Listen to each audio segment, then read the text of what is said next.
So hi friends, good morning. So ఇవాళ నేను AP government launch చేసిన మన మిత్ర అనే ఒక వాట్సాప్ గవర్నెన్స్ యాప్ గురించి మాట్లాడదాం అనుకుంటున్నాను. లైక్ ఇప్పటి వరకు ఎన్ని పబ్లిక్ సర్వీసెస్ని తీసుకొచ్చింది, అవి ఆ యాప్ ఇంటర్ఫేస్ ఎలా ఉంటుంది, ఓన్లీ మనకి తెలుగులో మాత్రమే ఉంటుందా లేకపోతే ఇంగ్లీష్ లాంగ్వేజ్లో కూడా మనకి అవైలబుల్ ఉందా, ఇలాంటి బేసిక్ వాటి గురించి ఇవాళ మనం మాట్లాడదాం.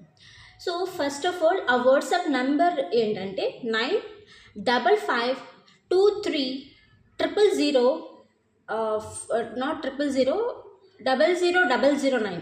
సో ఇంకోసారి చెప్తాను వినండి, 95523000009 ఇది నెంబర్.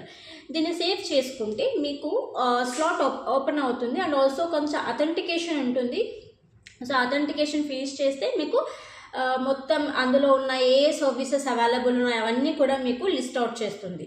ఓకే, సో ఇప్పటి వరకు దాదాపుగా 161 పబ్లిక్ సర్వీసెస్ని తీసుకొచ్చారు. ఇది ఫేజ్ 1 అని మాత్రమే చెప్తున్నారు. మేబీ ద ఫేజ్ 2లో ఆల్మోస్ట్ 360 పబ్లిక్ సర్వీసెస్ దాకా తీసుకొస్తారు అని చెప్తున్నారు. So this is called the digital inclusion, digital governance. This is what we called and this is we want it. Okay, so ఒక బర్త్ సర్టిఫికేట్ కోసమో, ఇన్కమ్, క్యాస్ట్, వీటి కోసమో మనం ఎంఆర్ఓ ఆఫీస్కి వెళ్తే అసలు ఎన్ని రోజులు తిరగాల్సి ఉంటుంది? ఆ పని అవుతుందా? అస్సలు అవ్వదు. ఒకవేళ అయినా దానికి ఎంతో కొంత టైం పడుతుంది. టైం కన్సంప్షన్ చాలా ఎక్కువగా ఉంటుంది. సో ఇలా మనకి ఉన్న చోటే మన మొబైల్లోని మనకు కావాల్సిన అన్ని సర్వీసెస్ని మనం పొందుతున్నాం. హౌ బ్లెస్డ్ వి ఆర్ కదా. So this is the first time in India the AP government first of all ఇలాంటి డిజిటల్ గవర్నెన్స్ ఇంట్రడ్యూస్ చేసింది. ఇది వరకు ఏ రాష్ట్రం కూడా ఇలాంటి డిజిటల్ గవర్నెన్స్ తీసుకురాలేదు. ఓకే, అండ్ ఆల్సో ఈ డిజిటల్ గవర్నెన్స్ ఇంట్రడ్యూస్ చేశారు, చాలా బాగుంది. అండ్ ఆల్సో దీన్ని ఎలా మనం వాడాలి, దీని నుంచి ఎలా బెనిఫిట్ అవ్వాలి అనే క్యాంపెయిన్స్ కూడా అక్కడక్కడ జరిపి ప్రజలకి దాని గురించి చెప్తే ఇంకా బాగుంటుంది అనిపించింది. ఎందుకంటే మన దేశంలో అందరూ డిజిటల్ లిటరేట్సే ఉంటారా? ఉండరు కదా, ఇల్లిటరేట్స్ కూడా ఉన్నారు.